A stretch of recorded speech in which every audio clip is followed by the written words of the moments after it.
Hello friends, welcome back to my channel that is Alka educational. आज हम class 8 का 4th chapter करेंगे materials, जिसमें मेटल एंड नॉन मेटल्स आ जाएंगे हमारे। तो अब हमारे मेटल्स एंड नॉन मेटल्स आ जाएंगे। आप फैमिलियर ही होंगे इन नाम से, जैसे कि आयरन, एल्यूमिनियम, कॉपर, जिंक। ये सब चीज़ें क्या है, मेटल होती है। अब हमें कैसे पता चलेगा कि कोई चीज़ मेटल है कि नॉन मेटल है? तो मेटल की कुछ फिजिकल मतलब फिजिकली हम उसको देख के बता सकते हैं कि ये चीज़ मेटल है कि नॉन मेटल है। तो अब हम इसकी कुछ फिजिकल प्रॉपर्टीज़ के बारे में पढ़ेंगे। आपने पिछली क्लास में भी किया होगा कि हमारे मेटल्स क्या होते हैं। ठीक है। तो मेटल्स हमारे लिए मेनली हार्ड होते हैं। ठीक है। तो मेटल हमारे हार्ड होते हैं। अगर हम इसमें कोई और चीज़ को किसी और चीज़ के साथ इसको स्ट्राइक करें, साउंड आएगी, शाइनी होते हैं। ये कुछ कैरेक्टरिस्टिक्स हैं इसके। जैसे आपने अपने स्कूल्स में देखा होगा कि जब रिसेस टाइम होता है तो बेल बजती है। तो ठीक है, उस बेल बजने का मतलब क्या है कि एक मेटल के साथ दूसरा मेटल स्ट्राइक कर रहा है। ठीक है, पहले जो मेटल्स वाली बेल्स होती थी, ठीक है, हैमर के साथ उसको स्ट्राइक किया जाता था। तो वो किसकी वजह से थे कि मेटल के ऊपर दूसरा मेटल क्या कर रहा है, स्ट्राइक कर रहा है। तो इसमें कुछ करेक्टरिस्टिक्स हम करेंगे कि एक हमारा आ जाएगा मैलेबिलिटी, एक आ जाएगा डक्टिलिटी। तो मैलेबिलिटी क्या होता है कि metal can be beaten into thin sheet. इसमें मेटल को बीट कर करके थिन शीट्स बनाई जाती है। अब देखो, मेटल एल्यूमिनियम की हमारी अलमीराज होती हैं, तो वो अलमीराज देखो ना, शीट से बनी हुई है। तो वो शीट मतलब कि मेटल को शीट में कन्वर्ट करने के प्रोसेस को मैलेबिलिटी कहा जाता है। अब हमारा नेक्स्ट है डक्टिलिटी। डक्टिलिटी क्या होता है, उसी मेटल को जो वायर्स में कन्वर्ट किया जाता है। देखो, जब आपकी ज्वेलरीज वगैरह है, उसकी शेप देखो, इयररिंग्स है जो आपकी, तो वो क्या वायर्स को ही, उसको वायर को ही ट्विस्ट वगैरह करके इयररिंग्स बनाए जाते हैं। तो उस प्रोसेस को हम डक्टिलिटी कहते हैं, जिसमें मेटल को वायर्स में कन्वर्ट किया जाता है। उसके बाद कहते हैं कि जो मेटल है, जैसे हमारा सोडियम एंड पोटेशियम है, वो ऐसा मेटल है जिसको हम, ऐसे तो मैंने आपको नॉर्मली बोला कि जो मेटल है वो हार्ड होते हैं। मैंने बोला ना, मेटल क्या होते हैं, हमारे हार्ड होते हैं। बट आपको ये एक्सेप्शनल केस है, याद रखना है। जो सोडियम और पोटेशियम ऐसे मेटल्स हैं जो हार्ड नहीं होते, वो सॉफ्ट होते हैं और हम उसको ईजिली कट कर सकते हैं विद नाइफ। तो क्वेश्चन आता है कि नेम, मतलब कि इसमें क्वेश्चन आ जाएगा कि क्या ऑल मेटल्स आर, ऐसे ना, मतलब कि एमसीक्यूज में आ जाएगा आपको कि all metals are solid in nature. तो नो, ठीक है, हमारे जो सोडियम एंड पोटेशियम है वो सॉफ्ट है इन नेचर और हम उसको ईजिली नाइफ से कट कर सकते हैं। ठीक है। तो मेन अगर हम उसकी करेक्टरिस्टिक्स की बात करें कि जो हमारे आफ्टर परफॉर्मिंग हमने कुछ एक्टिविटीज़ परफॉर्म की थी, तो हमें कुछ मेटल्स के करेक्टरिस्टिक्स का पता चला कि जो मेटल है वो क्या होते हैं, हार्ड होते हैं। ठीक है, लस्ट्रस मतलब शाइनी नेचर होते हैं, मेलेबल होते हैं। मेलेबल मैंने बताया थिन शीट्स में इसको किया जाएगा।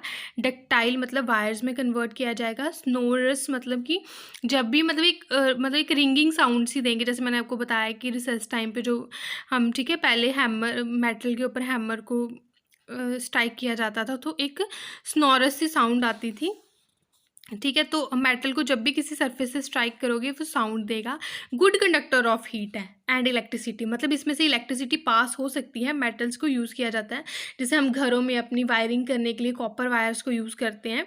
तो कॉपर वायर क्या है, कॉपर एक मेटल है, तो मेटल एक क्या है, गुड कंडक्टर ऑफ इलेक्ट्रिसिटी, उसमें से इलेक्ट्रिसिटी पास होती है। इसीलिए देखा, जो हमारे यूटेंसिल्स है एल्यूमिनियम के हैं, ठीक है, हमारी एल्यूमिनियम के यूटेंसिल्स होते हैं हमारे, तो कॉपर के होते हैं। तो वो किस लिए होते हैं, उनसे क्यों बने हैं, उन मेटल से, क्योंकि वो क्या है, गुड कंडक्टर ऑफ हीट। कि हम जो भी कुछ भी कुक करें तो वो यूटेंसिल गर्म होगा तो हमारी चीज़ कुक होगी। तो कहते हैं the material which generally possesses these properties are called metals. तो कुछ एग्जांपल है मेटल के, iron, copper, aluminium, calcium, magnesium, और भी काफ़ी एग्जांपल्स हैं। गोल्ड आ गया, सिल्वर आ गया, ये कुछ क्या है, हमारे एग्जांपल्स हैं मेटल के। तो फिर उसके बाद कहते हैं कि ठीक है, नॉर्मल ये चीज़ें आ गई। कहते हैं पुअर कंडक्टर ऑफ, जो नॉन मेटल्स है ना, वो उसका ऑपोजिट आ गया। जैसे metal good conductor of electricity थे, नॉन मेटल के आगे पुअर कंडक्टर ऑफ इलेक्ट्रिसिटी। और ये मतलब जैसे कोल, सल्फर, ये सॉफ्ट होते हैं, इनकी अपीयरेंस भी डल होती है, लस्ट्रस नहीं होते ये, और इजीली ब्रेक डाउन हो जाते हैं। और इनमें मतलब अगर स्ट्राइक करेंगे तो कुछ आवाज़ भी नहीं देंगे। तो ये मतलब poor conductor of electricity, heat भी है। तो ये सब करेक्टरिस्टिक्स किसके आगे, नॉन मेटल। तो नॉन मेटल क्या होता है, ना तो उसमें लस्टर होता है, ना तो उसमें हार्डनेस होती है, ना उसमें शाइनी नेचर होता है, ना वो good conductor of electricity, heat होते हैं। तो ये सब के आगे नॉन मेटल। तो नॉन मेटल के एग्जाम्पल्स के आगे sulphur, carbon, oxygen, phosphor etcetera. ठीक है, ये कुछ क्या आगे नॉन मेटल के एग्जांपल्स। अब जैसे मैंने आपको बताया कि जैसे हमारा सोडियम और पोटेशियम क्या है, मेटल्स हैं, बट ये सॉफ्ट होते हैं और इजीली कट विद नाइफ हैं। तो ये क्या आ गया, एक्सेप्शनल केस आ गया। तो ये आपने याद रखना है कि all metals are not solid and strong और हार्ड एक्सेप्ट, मतलब ठीक है, कुछ एक्सेप्शनल केसेस भी हैं। अब देखो मैंने बोला कि सारे जो मेटल्स हैं वो क्या होते हैं, मतलब कि सारे मेटल्स हमारे सॉलिड फॉर्म में होते हैं, बट एक ऐसा मेटल है जो लिक्विड फॉर्म में होता है। ठीक है, वो क्या है, मरकुरी। तो ये भी एक एक्सेप्शनल केस हो गया। कुछ एक्सेप्शनल केस है कि जो हमारा, ये कुछ याद रख लेना कि जो मेटल्स हैं सोडियम और पोटेशियम, बस यही सॉफ्ट हैं, बाकी सारे हार्ड हैं। वैसे ही हमारे सारे मेटल क्या हैं, हार्ड हैं और क्या कहते हैं, सॉलिड है रूम टेम्परेचर पे एक्सेप्ट मरकुरी। तो ये क्वेश्चन आता है, metal is liquid at room temperature, तो मरकुरी। ठीक है, तो ये कुछ क्या है, एक्सेप्शनल केस है, ये याद रखना है। This box is very important. ठीक है, इसमें से क्वेश्चन आएगा क्योंकि ये डायरेक्ट आपको पता है। तो ये कुछ क्या चीज़ें, एक्सेप्शनल चीज़ें हैं, तो ये आपको याद रखना है। सोडियम पोटेशियम क्या है, एक ऐसे मेटल्स हैं जो सॉफ्ट हैं, ईजिली कट विद नाइफ है, और मरकुरी एक ऐसा मेटल है जो कि लिक्विड है एट रूम टेम्परेचर पे।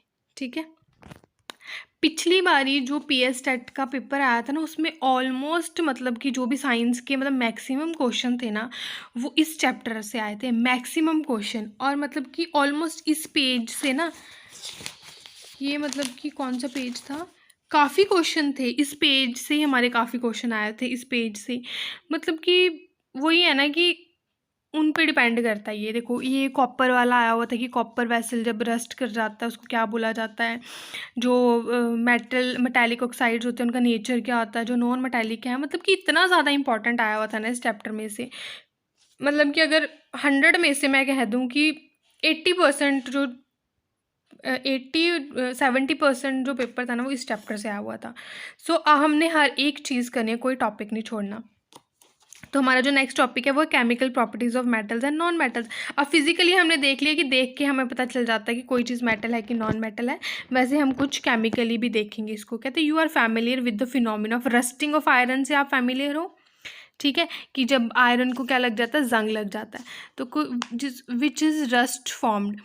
तो we had perform activity 7th class में की थी। चलो 7th की अभी सीरीज हमने की नहीं है। एक हमने इसमें बर्निंग ऑफ मैग्नीशियम रिबन किया था। तो मैग्नीशियम रिबन जब बर्न करते हैं तो जब वो ऑक्सीजन की कॉन्टैक्ट, देखो ना, बर्निंग हमेशा ऑक्सीजन की प्रेजेंस में ही होगी, बर्निंग हमेशा ऑक्सीजन की प्रेजेंस में ही होगी। तो जब मैग्नीशियम ऑक्सीजन के साथ रिएक्ट किया तो उसने क्या बना दिया, मैग्नीशियम ऑक्साइड। जब भी कोई चीज़ ऑक्सीजन के साथ रिएक्ट होगी तो वो ऑक्साइड बनाएगी, चाहे वो मैग्नीशियम है, कॉपर है, कोई भी मेटल है। तो जब वो मैग्नीशियम रिबन था, जब वो एयर के कांटेक्ट में आया तो उसने क्या बना दिया, मैग्नीशियम ऑक्साइड बन गया। क्या बन गया, मैग्नीशियम ऑक्साइड बन गया। देखो, मैग्नीशियम प्लस ऑक्सीजन, इसने क्या बना दिया, मैग्नीशियम ऑक्साइड।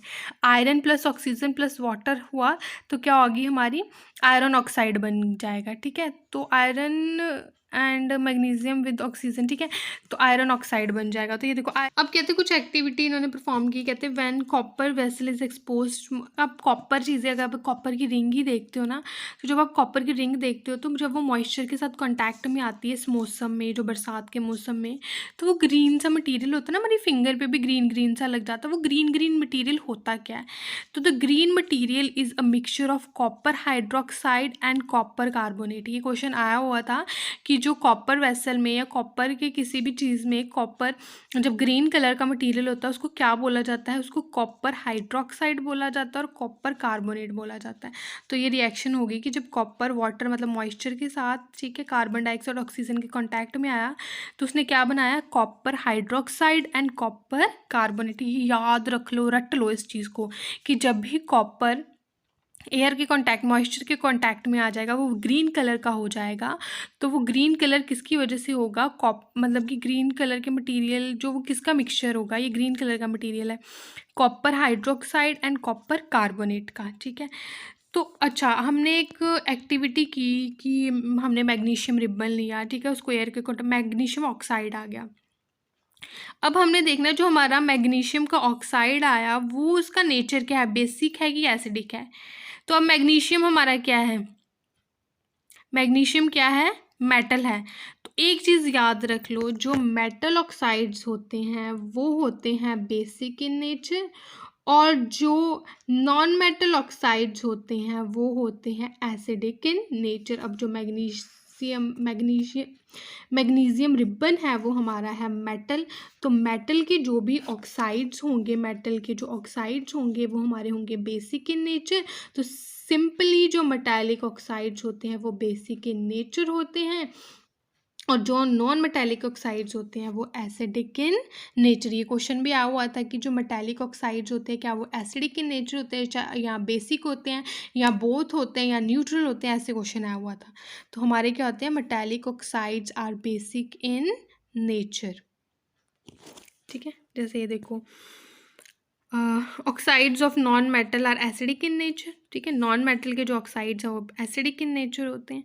ठीक है, तो ये आपको याद रखना है कि जो मेटालिक ऑक्साइड्स हैं वो होते हैं basic in nature, non metallic oxides होते हैं एसिडिक इन नेचर। उसके बाद कहते हैं name the product formed in the reaction sulphur and oxygen. Obvious है, सल्फर ने ऑक्सीजन के साथ रिएक्ट किया तो वो सल्फर डाइऑक्साइड बनाएगा। When sulphur dioxide is dissolve in water, फिर सल्फर डाइऑक्साइड को फिर वाटर में डिजॉल्व किया तो वो हमें क्या देगा, सल्फ्यूरियस एसिड इज फॉर्म्ड। ठीक है, तो वो हमें क्या देगा, सल्फ्यूरियस एसिड। दिस रिएक्शन, इस रिएक्शन को ऐसे बता देंगे, जो सल्फ्यूरिक एसिड है turn blue litmus to red. Obvious है कि सल्फ्यूरिक एसिड है तो एसिड ही होगा ना ये, तो ये टर्न क्या कर देगा, ब्लू लिटमस को रेड में। Generally oxides of non metal are acidic. अब सल्फ्यूरियस है, सल्फर क्या है, सल्फर हमारा क्या है, नॉन मेटल। तो नॉन मेटल हमेशा हमें क्या देगा, एसिडिक इन नेचर। ठीक है, नॉन मेटल के ऑक्साइड्स क्या होंगे, एसिडिक इन नेचर। तो ये हमारा क्या हो जाएगा, एसिडिक इन नेचर। क्वेश्चन आता है, इंपॉर्टेंट है। ठीक है, सल्फर क्या है हमारा, नॉन मेटल, वो हमें कौन सी ऑक्साइड्स देगा, एसिडिक ऑक्साइड देगा, सिंपल। नेक्स्ट टॉपिक है रिएक्शन विद वाटर। अब देखो, मेटल और नॉन मेटल का रिएक्शन अगर वाटर के साथ करेंगे तो क्या होगा। सोडियम क्या है हमारा, मेटल। सोडियम हमारा एक ऐसा मेटल है कि बहुत ज़्यादा, सोडियम एंड पोटेशियम ऐसे मेटल्स हैं जो होते भी सॉफ्ट हैं और ये बहुत ज़्यादा रिएक्टिव होते हैं, और जब भी इनको ऑक्सीजन के कॉन्टैक्ट में आते हैं ना, ये रिएक्ट विगरसली विद ऑक्सीजन। जब ऑक्सीजन के या वाटर के कांटेक्ट में आएंगे ना, इतनी जल्दी रिएक्ट करेंगे कि आग लग सकती है। तो इसलिए इसको, ये चीज़ को बचाने के लिए कि ये मतलब कि वाटर और एयर के कांटेक्ट में ना आए, तो इसलिए इसको कैरोसिन ऑयल में स्टोर किया जाता है। ठीक है, सोडियम एंड पोटेशियम को वो इतने ज़्यादा रिएक्टिव हैं कि उनको कैरोसिन ऑयल में स्टोर करके रखा जाता है। वहीं हमारे फॉस्फोरस है जो नॉन मेटल है, is very reactive non metal. It catches fire if expose to air. और ये एक ऐसा नॉन मेटल है कि ये भी ईजिली फायर मतलब कि कैच कर लेता है जब एयर के कांटेक्ट में आता है। तो इस चीज़ को बचाने के लिए इसको कहाँ स्टोर किया जाता है, वाटर में स्टोर किया जाता है। ये क्वेश्चन भी आया हुआ था कि पोटेशियम को किस में स्टोर किया जाता है, कैरोसिन में या वाटर में। तो पोटेशियम को हम क्या करेंगे, वाटर में स्टोर करेंगे, और जो सोडियम एंड फॉस्फोरस को हम क्या करेंगे, वाटर में स्टोर करके रखेंगे, और सोडियम एंड पोटेशियम को हम कैरोसिन में स्टोर करके रखेंगे। तो ये भी इम्पॉर्टेंट चीज़ें हैं, तो ये आपने कर लेनी है कि सोडियम और पोटेशियम ऐसा मेटल है जो बहुत जल्दी रिएक्टिव, मतलब कि बहुत रिएक्टिव है। इसके लिए इसको क्या किया जाता है, मतलब कि इसको स्टोर किया जाता है कैरोसिन में। और वहीं पर जो फॉस्फोरस है वो बहुत ज़्यादा रिएक्टिव नॉन मेटल है और वो इजीली कैच कर लेता है फायर, इसलिए इसको कहाँ किस में स्टोर किया जाता है, वाटर में स्टोर किया जाता है।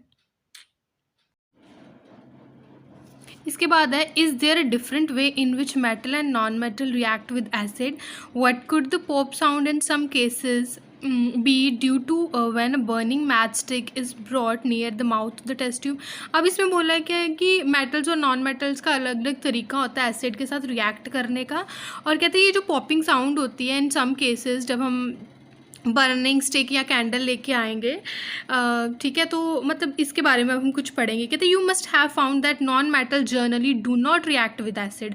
जनरली क्या होते हैं, जो मेटल्स होते हैं, जो नॉन मेटल्स होते हैं वो एसिड के साथ रिएक्ट नहीं करते, बट जो मेटल्स हैं वो रिएक्ट करते हैं एसिड के साथ। ठीक है, मेटल जब भी एसिड के साथ रिएक्ट करें, ठीक है, तो वो क्या प्रोड्यूस करेंगे, हाइड्रोजन गैस। क्या प्रोड्यूस करेंगे, हाइड्रोजन गैस। और वो हाइड्रोजन गैस क्या होगी, बर्न होगी विद द पॉप साउंड, कि जब भी उसके पास हम कैंडल लेके आएंगे तो वो पॉप साउंड के साथ वो कैंडल क्या कर जाएगी, वो जो हाइड्रोजन गैस है वो क्या करेगी, बर्न विद पॉप साउंड के साथ बर्न करेगी। कहते हैं you must have notice that copper does not react with dilute HCl। ये याद रखना, जो कॉपर है हमारा Cu कॉपर है वो डिल्यूट जो HCl के साथ है वो मतलब रिएक्ट नहीं करेगा इवन ऑन हीटिंग, अगर हम उसको हीट भी करेंगे, but it react with sulphuric acid, but वो सल्फ्यूरिक एसिड के साथ रिएक्ट कर लेगा। जो कॉपर है वो HCl के साथ रिएक्ट नहीं करता, जो कॉपर है वो हमारा सल्फ्यूरिक एसिड के साथ रिएक्ट करता है। ठीक है, तो इसमें मेन ये है कि जो मेटल्स हैं वो रिएक्ट करते हैं एसिड के साथ और विद पॉपिंग साउंड उसमें से हाइड्रोजन गैस भी निकलती है। नॉन मेटल जनरली नहीं रिएक्ट करते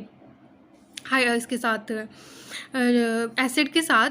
ठीक है, तो जैसे कि हमारा जो कॉपर है do not react with dilute HCl, ठीक है, whereas even on heating but it react with sulphuric acid के साथ वो रिएक्ट करते हैं। रिएक्शन विद बेस, अब रिएक्शन विद बेस के बारे में हम करेंगे। तो कहते हैं what does the pop sound indicate. Pop sound indicate करती है कि प्रेजेंस ऑफ हाइड्रोजन गैस है। बस इतना याद रखना, जो पॉपिंग साउंड है वो इंडिकेट करेगी कि हाइड्रोजन गैस क्या है, प्रेजेंट है। Metal react with sodium hydroxide to produce hydrogen gas. अब मेटल सोडियम हाइड्रोक्साइड के साथ भी जो हमारा सोडियम हाइड्रोक्साइड है वो क्या है, हमारा नॉन मेटल है NaOH, उसके साथ भी जब रिएक्ट करता है तो हाइड्रोजन गैस ही निकालता है। ठीक है, reaction of non metal with base are complex. जो रिएक्शन है नॉन मेटल के साथ नॉन मेटल के बेस के साथ, तो वो कुछ क्या है, कॉम्प्लेक्स से होते हैं। तो इसमें जो इम्पॉर्टेंट है वो बस यही है कि जो हमारा कॉपर है वो हमारा HCl के साथ रिएक्ट नहीं करता, इवन कि अगर हम उसको हीट भी करें, बट वो सल्फ्यूरिक एसिड के साथ रिएक्ट करता है। और उसके बाद हमारा आ जाएगा कि जो पॉप साउंड है वो इंडिकेट करती है प्रेजेंस ऑफ हाइड्रोजन गैस। और जो हमारा मेटल है जब वो बेस के साथ रिएक्ट करेगा, ठीक है, जो हमारा मेटल है जब वो बेस के साथ रिएक्ट करेगा तब भी वो हाइड्रोजन गैस ही प्रोड्यूस करेगा। और जो रिएक्शन है नॉन मेटल के विद बेस के साथ वो थोड़े कॉम्प्लेक्स से हैं। ठीक है, अब कहते हैं डिस्प्लेसमेंट रिएक्शन क्या होता है, जिसमें हाईली क्या कहते हैं reactive metal displaces the less reactive metal, उसको डिस्प्लेसमेंट रिएक्शन कहा जाता है। तो जैसे हमने ये वाली एक्टिविटी की, इसमें हमारे पास था कॉपर सल्फेट और जिंक ग्रेनुएट्स थे। ठीक है, तो ये मैं ना आपको एक थोड़ा सा टेबल सा बता देती हूँ कि मैंने कैसे लर्न किया था। नहीं मतलब हमें रिएक्टिविटी सीरीज़ नहीं याद रहती, तो मैंने इस रिएक्टिविटी सीरीज़ को कैसे याद किया था वो मैं आपको बताऊंगी। तो मैंने इसको कैसे याद रखा है, जैसे हमारे पास जिंक है ना, जिंक है, ठीक है, हमारे पास जिंक है, तो Z से बन जाएगा हमारा जिंक, I से बन जाएगा आयरन, ठीक है, C से बन जाएगा हमारा कॉपर। ठीक है, मैंने ऐसे याद रखा है इसको, जिंक आयरन कॉपर। जिंक ज़्यादा रिएक्टिव है, उसके बाद आयरन, उसके बाद सबसे लीस्ट रिएक्टिव हमारा क्या है, कॉपर है। तो ये हमारा इस टेबल में हमारा हेल्पफुल होगा। कहते हैं हमने कॉपर सल्फेट में क्या डाला, जिंक ग्रेनुएट्स डाल दिए। ठीक है, आगे है कॉपर सल्फेट में हमने आयरन नेट डाल दिया, जिंक सल्फेट में हमने कॉपर डाल दिया। ठीक है, उसके बाद हमने आयरन सल्फेट में कॉपर डाल दिया, जिंक सल्फेट में हमने आयरन डाल दिया। अब हमने देख लिया कि आयरन मतलब कोई भी जो है मेटल वो किस दूसरे मेटल को क्या करता है, डिस्प्लेस करता है। ठीक है, तो इसमें क्या कहते हैं, what changes you observe in the various beaker में क्या आपने चेंजेस देखे, you have read the one metal displaces another metal from its compound in the aqueous solution. कहते हैं बीकर ए में क्या होगा, जिंक रिप्लेसेस कॉपर, क्यों, क्योंकि जिंक ज़्यादा रिएक्टिव है एज कम्पेयर टू कॉपर, तो वो इसको डिस्प्लेस कर सकता है। ठीक है, तो जब जिंक ने कॉपर को डिस्प्लेस कर दिया तो क्या बन गया, ZnSO4 बन गया, क्योंकि जिंक ने क्या किया, कॉपर की जगह ले ली, क्योंकि जिंक क्या है, ज़्यादा रिएक्टिव है और कॉपर क्या है, लेस रिएक्टिव। तो जिंक ने कॉपर की जगह लेके ZnSO4 बना दिया और कॉपर हमारा अकेला का अकेला रह गया। ठीक है, this is why the blue colour of copper sulphate disappear and powdery red mass of copper is deposit at the bottom of the beaker. जिसकी वजह से क्या हो गया, जो कॉपर था वो अकेला बच गया, वो बॉटम में, बीकर के बॉटम में डिपॉजिट हो गया। तो ये हमारा रिएक्शन है जिंक। ठीक है, ये देखो कॉपर सल्फेट, जिंक ने क्या किया, कॉपर सल्फेट की जगह ले ली, ZnSO4, और जो कॉपर था हमारा रेड कलर का वो हमारा बच गया। तो इस रिएक्शन में हमारा ये था। अब कहते हैं कि अगर हम रिएक्शन की there could have been a displacement of zinc by copper in beaker C, अगर हम बीकर सी की बात करें तो बीकर सी में जो कॉपर है क्या वो जिंक को डिस्प्लेस करेगा, नो, क्योंकि कॉपर क्या है, लेस रिएक्टिव है एज कम्पेयर टू जिंक, तो सी में जो कॉपर है वो जिंक को डिस्प्लेस नहीं करेगा। आयरन है वो कॉपर को डिस्प्लेस करेगा, आयरन कॉपर को डिस्प्लेस करेगा, यस करेगा। तो तो आयरन क्या करेगा, कॉपर को डिस्प्लेस करेगा। कॉपर जिंक को करेगा, नो, क्योंकि जिंक ज़्यादा रिएक्टिव है, फिर आयरन, फिर कॉपर। कॉपर आयरन को करेगा, कॉपर आयरन को करेगा, नहीं, आयरन कॉपर को कर सकता है, कॉपर आयरन को नहीं हम डिस्प्लेस कर सकता। आयरन जिंक को कर सकता है, आयरन जिंक को डिस्प्लेस नहीं कर सकता क्योंकि जिंक ज़्यादा रिएक्टिव है एज कम्पेयर टू आयरन, ठीक है। तो इसमें यही है, iron could not displaces copper in D in beaker D. Since we do not see any change in the beaker C, we can infer that copper is not able to replace copper। Zinc को zinc sulphate से displace नहीं कर सकता क्योंकि copper क्या है, less reactive है as compare to zinc. Zinc iron को भी डिस्प्लेस कर सकता है, कॉपर को भी, और जो आयरन है वो कॉपर को कर सकता है। कॉपर किसी को नहीं, मतलब कॉपर आयरन और जिंक में से किसी को डिस्प्लेस नहीं कर सकता। तो इसमें हमने बस यही किया था, ये इंपॉर्टेंट अब आपको समझ आ गया होगा, ठीक है। ये एक ट्रिक है, ठीक है। जेड आई एन को छोड़ो सी, तो जिंक आयरन कॉपर, जिंक ज़्यादा reactive than iron then copper, ठीक है। कहते if follow definite rule based on the fact and the rule here is that zinc is more reactive than copper and iron. A more reactive metal can replace is less reactive, but the rest reactive one cannot replace is the more reactive metal। ये तो ठीक है, आपको समझ आ गया। तो इसमें यही था कि डी और ई बीकर में why there are no displacement reaction in D and D और ई में क्यों नहीं हुआ, क्योंकि जो कॉपर है वो आयरन को नहीं कर सकता, आयरन इसको भी नहीं कर सकता, कॉपर जिंक को भी नहीं कर सकता, और जो आयरन है वो कॉपर को कर सकता है, ये भी इसको कर सकता है, ठीक है। तो यही था, ओके। उसके बाद है uses of metal and non metal के यूजेस क्या हैं। Non metal is essential for our life which all living being inhale during breath, वो है oxygen. Non metal uses in fertilisers, वो नॉन मेटल है नाइट्रोजन, जिसकी फिक्सेशन कौन करता है, राइजोबियम बैक्टीरिया। नॉन मेटल जो प्यूरिफिकेशन के लिए यूज़ किया जाता है वो क्लोरीन है, ओजोन है।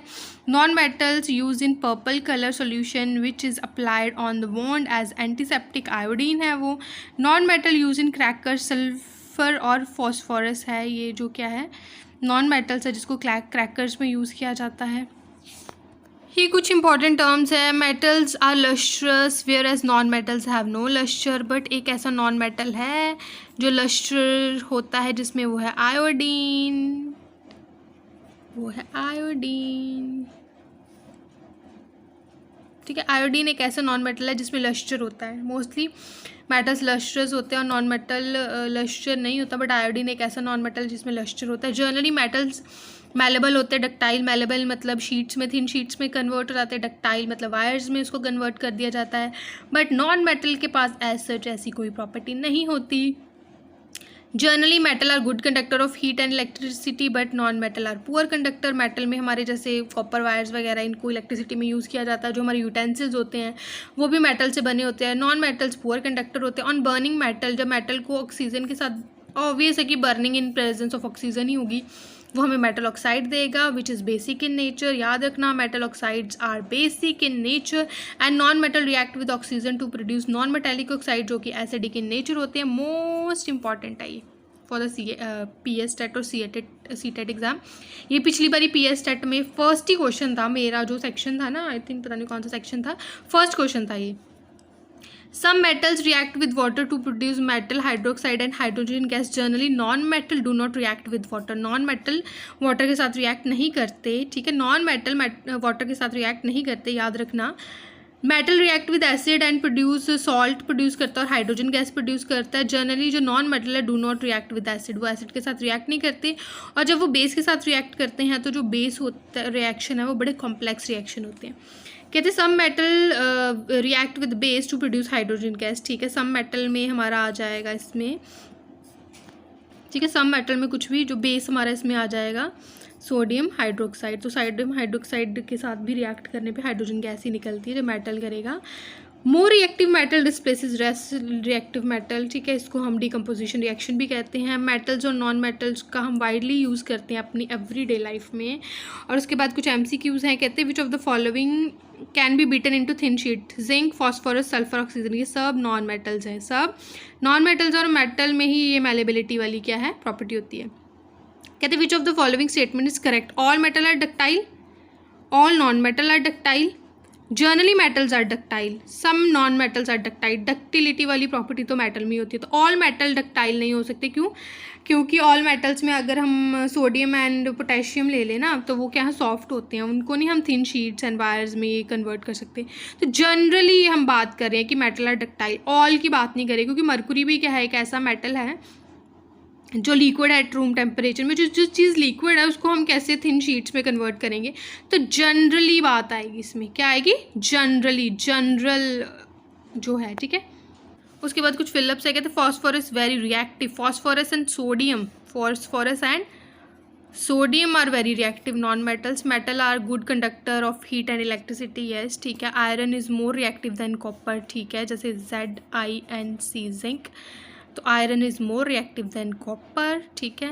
Metal react with acid to produce hydrogen gas, ये भी ठीक है। मेटल जब बेस के साथ भी रिएक्ट करेंगे तब भी हाइड्रोजन गैस ही निकालेंगे। Generally non metal react with acid, false, non metal तो रिएक्ट ही नहीं करते एसिड के साथ। Sodium is very reactive metal, yes, sodium सबसे ज़्यादा है, sodium and potassium. Copper displaces zinc from zinc sulphate, no, क्योंकि कॉपर क्या है, लेस रिएक्टिव है जिंक से। जिंक कॉपर को डिस्प्लेस कर सकता है, बट कॉपर कभी जिंक को डिस्प्लेस नहीं कर सकता।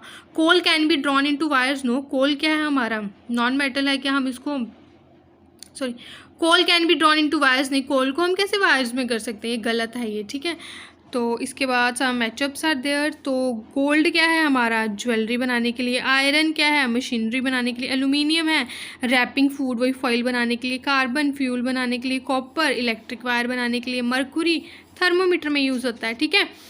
तो यही था, और इसमें ऐसा कुछ है नहीं, ठीक है। अपीयरेंस है, अपीयरेंस की अगर बात करें तो ये शाइनी होते हैं, डल होते हैं। हार्डनेस की बात करें, जर्नली हार्ड होते हैं, जर्नली हार्ड होते हैं, ये नहीं मैंने बोला all metals are hard, generally hard होते हैं। बस एक सोडियम एंड पोटेशियम है जो सॉफ्ट होते हैं, जर्नली नॉट वेरी हार्ड, ठीक है। मेलेबिलिटी होती है इसमें, नॉन मेलेबल होती है। डक्टिलिटी होती है, ये नॉन डक्टाइल होती है। हीट कंडक्शन, ठीक है, ये गुड कंडक्टर होते हैं, ये बैड कंडक्टर, पुअर।